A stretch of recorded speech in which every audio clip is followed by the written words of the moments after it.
Euromaxx highlights. And here's your host, Louise Houghton. Hello everyone and welcome to the show today. We have a taste of the runway coming up at the top of today's show, but first, let's get a glimpse of what else is coming up later on. In the picture, the logos and pictograms at this year's Summer Olympics. For the palate, Germans are splashing out on good quality meat. In the know, a Berlin workshop teaches women how to act like men. But we start the show in one of the most renowned fashion capitals in the world, Milan. Italian-born Anna Marconi began her career as a fashion designer, but has since taken to combining clothes with culinary delights. Marconi developed a flair for cooking up some of the world's biggest fashion designs, just like the ones that you're about to see.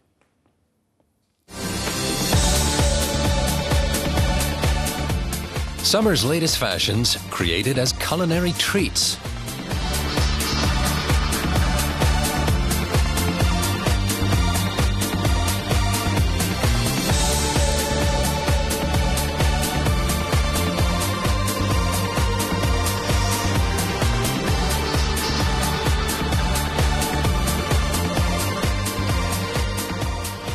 Haute couture and ready-to-wear looks from the stovetop, cooked up by the Italian Anna Marconi.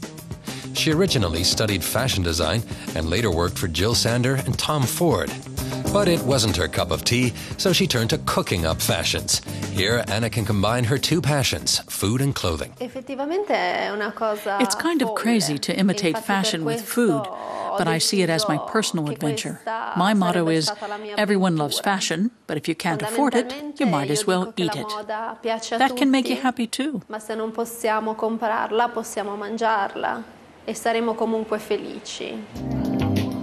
Now, Anna spends her days researching the latest clothing trends from her office.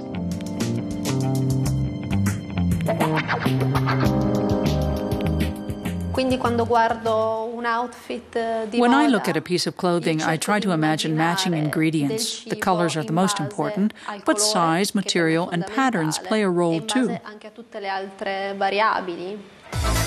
Anna turns this dress from the Italian label Marni into a polenta. Moschino becomes a strawberry pudding. And Carolina Herrera finds a new look in a Waldorf salad. Anna has already whipped up more than 150 food fashion creations, which can be found on her blog, Taste of the Runway. An idea can take a week to land on a hungry fashionista's plate. Anna finds much of her inspiration in Milan's shopping districts. In luxury shopping venues like Excelsior Milano. This is where she also finds the ingredients for her fashion creations, mainly fresh and high-quality produce. But not every designer is suited to the dinner plate.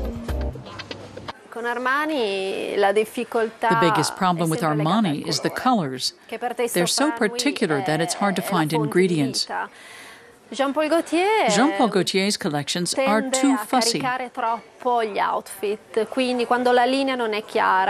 the lines and shapes aren't clearly defined, then all I can really do is take a bunch of vegetables and make a stew out of the outfit.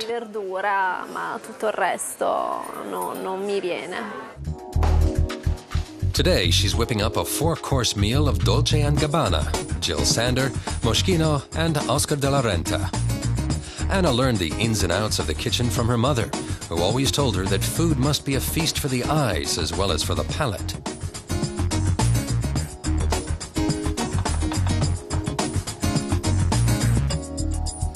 And that's why she pays special attention to the visual effect of her creations. Just look at this dress. It looks like zucchini, right? I love spaghetti, so I turn the dress into pasta with zucchini. But traditional ingredients aren't always enough. To get just the right shade of yogurt, she adds a dash of food coloring. Her fashion-forward idea has already borne fruit, and she's sold some of her recipes to publishers. But despite the success, she's still open to new ideas. I've created a new line of work, a new way to communicate fashion. Taste of the Runway was a stroke of good fortune. Now I have so many new chances to go in new directions. It's up to me what I do with it. The runway-ready dishes are up. Oscar de la Renta has spaghetti with zucchini and truffle oil. Dolce & Gabbana sports mozzarella with pepperoni and tomatoes. Jill Sanders, a refreshing Prosecco with elderflower syrup. And Moschino, a colorful yogurt dessert. At the end of the day, everyone benefits from Anna Marconi's Taste of the Runway. And another artist who specialises in colourful creations is the German illustrator Olaf Hajek. His style blurs the lines between reality and fantasy, creating a kind of magical surrealism. Black Antoinette is the name of his latest exhibition here in Berlin, and it demonstrates a range of his works over the last 3 years, from portraits to magazine covers. Welcome to the weird and wonderful world of Olaf Hayek, where mythology is fused with fairy tales and folklore.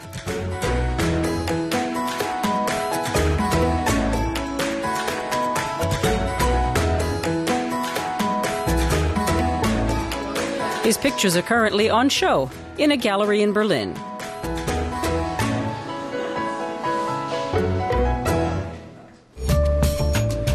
Olaf Hayek was born in Rendsburg in northern Germany and studied graphic design in Düsseldorf.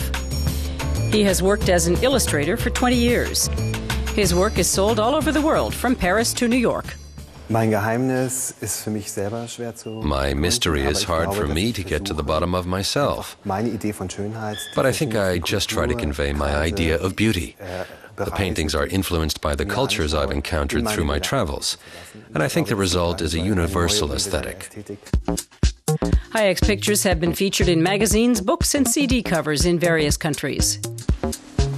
In recent years, he's also had assignments for the New York Times and other major corporations.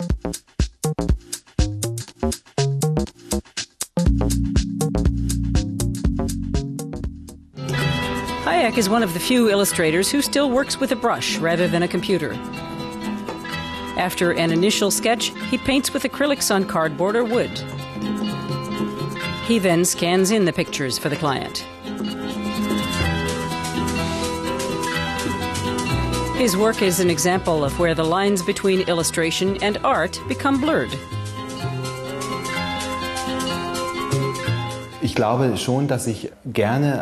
I like to call myself an illustrator, but also an artist. Of course, there is a big difference, since as an illustrator I submit a commissioned work. The artist has to create everything himself, implement his own ideas, and develop his own concept.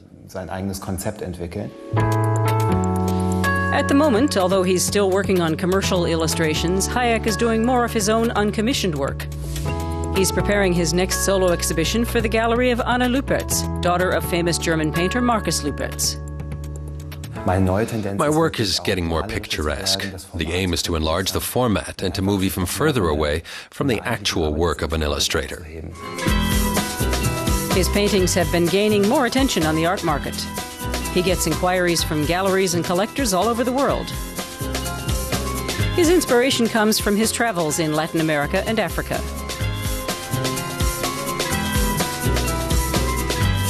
The Black Antoinette series has proved particularly popular. It comprises Hayek's interpretations of Marie Antoinette in an African style. A picture of this size costs about €4,000. Philipp de Mund, the director of Berlin's Alte Nationalgalerie, has been following Hayek's development from illustrator to artist for more than 20 years. I think the distinction between art and illustration is completely outdated. It doesn't really interest people anymore. Ultimately, every artist illustrates something, and ultimately every illustrator also has an artistic ambition. Art history is full of examples of important painters who began as illustrators and who kept doing illustrations all their lives.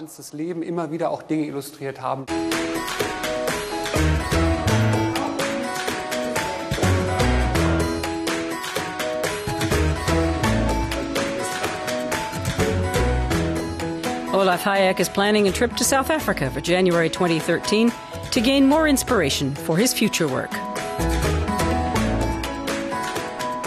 Now, let's turn our attention to something that everyone is talking about, the 2012 London Summer Olympics. Since the international event began in 1924, the host country has often incorporated a monument symbolic of their nation in the logo design. This year, though, the organisers in Britain decided it was time for a change. The result was a modern pop art style design that will hopefully make the 2012 Games unforgettable. London, on opening day of the Summer Olympics 2012.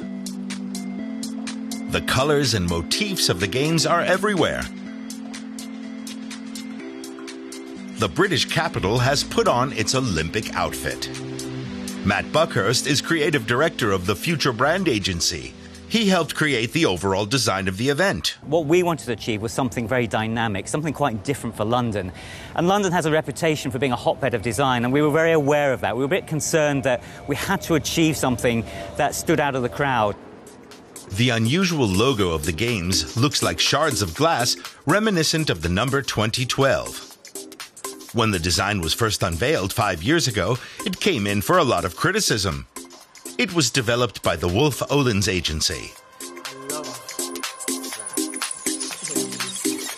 The idea was to have a flexible logo incorporating colors that could be easily adapted.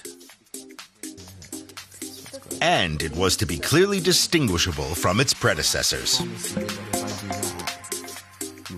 If you are going to change the rules, if the rules need changing, the right thing to do is to change them.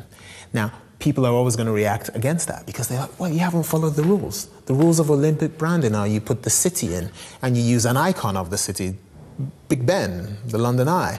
We broke those rules, but not just for the sake of breaking the rules, because we felt that the Olympic movement was ready for a fresh approach and a different way of doing things. The design of the logo cost the equivalent of almost €500,000, and opinion is still divided about it. Yeah, I like it. It's good, it's colourful. In all honesty, it's a bit strange, I think. It's very, I don't know, I don't like it. It's just a feeling, you know, it's very squared and the colours, I don't like it, like pink and purple. I don't think that it doesn't represent London. Pointless, it's too amateur, too simplistic. Needs something to it, some form of graphic, yeah. The logo is also controversial in the international design world. Berlin branding expert Uli Meyer-Johansen says it's too angular and too abstract. It's daring, I'll give it that. It's been certified daring. But Britain is also famed for its design tradition, for beautiful, attractive, aesthetic design. And I'm not sure if with this logo or this presentation, London has achieved what it set out to do. London set out to be different. Part of the design of the Games is the typeface and the pictograms. Different agencies helped develop the design. It was the task of Matt Buckhurst and his Future brand agency to bring some unity to these components and create the 2012 Olympics look. So whenever you see that photograph or that footage of Usain Bolt crossing the 100-metre line, the look of the Games is always in the background of that image, and you know what year, what Games it was by the look of the Games being apparent within that footage. Matt Buckhurst and his team worked for 3.5 years to create a unified design presentation. Now the arenas, the admission tickets, the souvenir stands, and the whole city all have the unmistakable look of London 2012.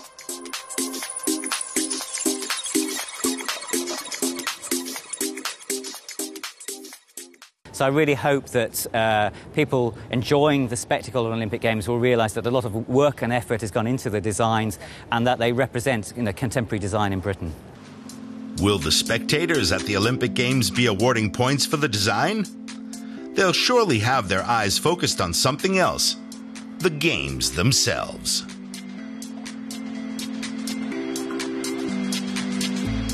Now, some people like to spend their money on luxury goods, but others prefer to indulge in luxury food. A good steak, for example.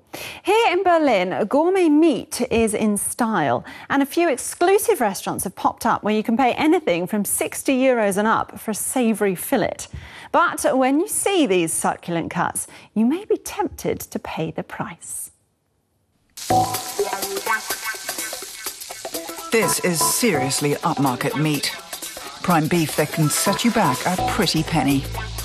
An increasing number of restaurants here in Berlin now specialise in top-caliber tenderloins. One is called Filetstück.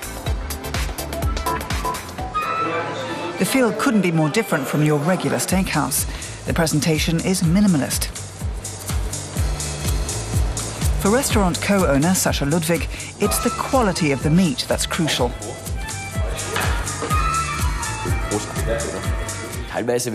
Sometimes the animals get X-rayed to see how much fat they have. We pick out only the best cattle. Breeds like Black Angus, Hereford and Wagyu are particularly popular and come from Germany, Ireland and even the US. You pay greater attention than you normally would. A steak served up here can cost you up to €60, but those high prices have not stifled demand.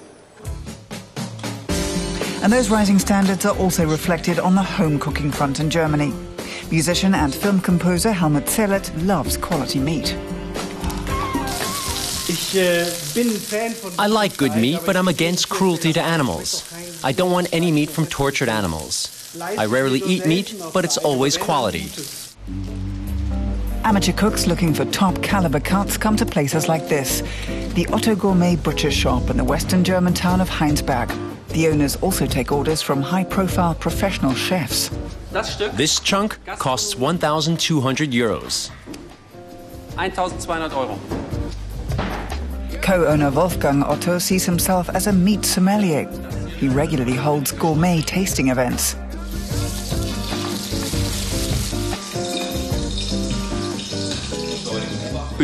It feels amazing. It has a solid structure with no flabby bits. Just like wine, today's top-of-the-line beef has to mature to develop its full flavour. Dry-aged beef is beef that is hung for several weeks at 3 degrees Celsius in a special drying cabinet.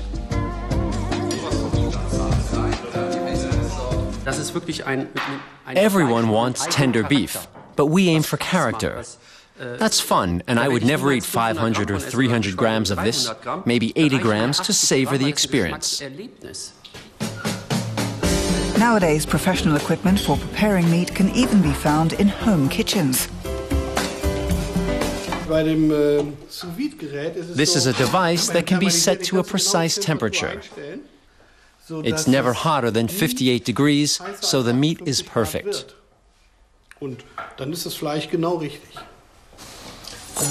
These are Italian knives, handmade with the maker's engraving. And that's not all. Zerlett's kitchen features dozens of pots, a Japanese teppanyaki grill, and pans in every imaginable size. His pride and joy is a tabletop vacuum sealer. Other guys have a Harley Davidson. I have a Berkel that I polish every evening. High-end equipment comes with a price tag to match, which makes for a rather expensive hobby. There's even an aptly named magazine for prime cuts, Beef, which is published in Germany and offers tips to connoisseurs. The magazine's been in business for about 3 years now and has around 60,000 readers.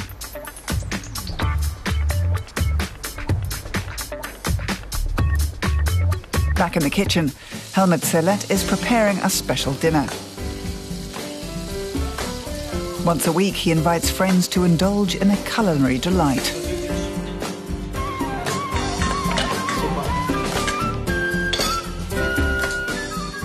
On the menu tonight, filet of beef imported from the United States, garnished with shaved Australian truffles. Well, I don't know about you, but that's made me feel really hungry. But moving on, How many times, ladies, have you spent ages getting ready for the day and thought that men have it easy? Well, here in Berlin, a workshop offers women the chance to experience life as the opposite sex and looks at everything from body language and mannerisms to assertiveness and self-confidence.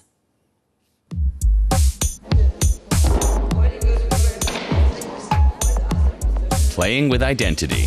12 women attend a workshop in Berlin to find out what it's like to be a man. The experiment is featured in the documentary Man for a Day. The collar would be ironed better.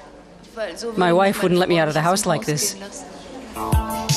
The workshop is the brainchild of Diane Torr, a performance artist from Glasgow, Scotland. Since 1990, she's been encouraging women all over the world to find out what it's like to be a man. It gives them a keener awareness of the differences, she says. They also can discover how a man operates in the world. It's not a cliché of a man, it really is a man that they have constructed themselves. And you discover certain things about how the world treats men differently. This is political consultant Eva Marie Torhorst, gradually transforming herself into Christian.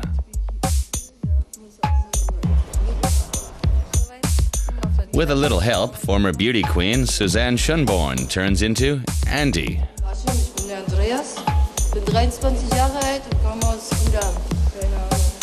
Before they try out a new gender role, Diane Torr sends her workshop participants out on the street to observe male behavior. Their gait, posture, clothing, simply everything is analyzed. Berlin film director Catalina Peters has attended Diane Torr's workshop twice. That's where she got the idea for her documentary. The two feminists have been friends for 30 years. Catalina Peters says every woman has her own reason for taking part in this gender game. It could be to see why men often have better careers. Women in the professional world constantly see that and wonder, how do men get away with behaving like that? They always end up ruling the roost. I'm sitting here and working so hard, but I get no recognition. For her workshop, Diane Torr too takes on the role of a man. Over the years, she's perfected her alter ego, Danny King. He's a middle-class guy, convinced of his male superiority. Clear, defined, specific, forceful. He meant what he said. The reason for creating him is so that I just remind women again and again and again, this is what you're up against. You look in any board, you know, any CEO, any bank board, people running the country. I mean, that's their behavior, that's their physical language. At the workshop, the women are instructed to find the kind of man they'd like to embody, from the street cool hip-hopper to the humorless scientist to the super slick manager. But there's a body language common to all of them. Men take possession of a chair, while women tend to sit on the edge. Diane Torr has observed such behavioral patterns for decades. She says women can learn from men. There's this sense of looking out at the world like, you know, it's all here for me. You know, this is my world, and everything I look at could be mine. I could own this. Whereas women tend to sort of look down more, and they're less self-secure, perhaps, less self-confident about belonging in the world. The experiment concludes with the Berlin women testing whether they can really pass as men in public. Eva Marie Torhorst says she still profits today from her role swap experience. Following the workshop, I would sometimes catch myself wanting to feel more confident, and so I would sit down with the stereotypical body language I'd learned in the workshop. It's reached the point where I can do it without thinking much about it. dass ich das viel beiläufiger kann. Diane Tor is now preparing her next workshops in Berlin. For €250, women can spend an entire weekend observing the world through the eyes of a man.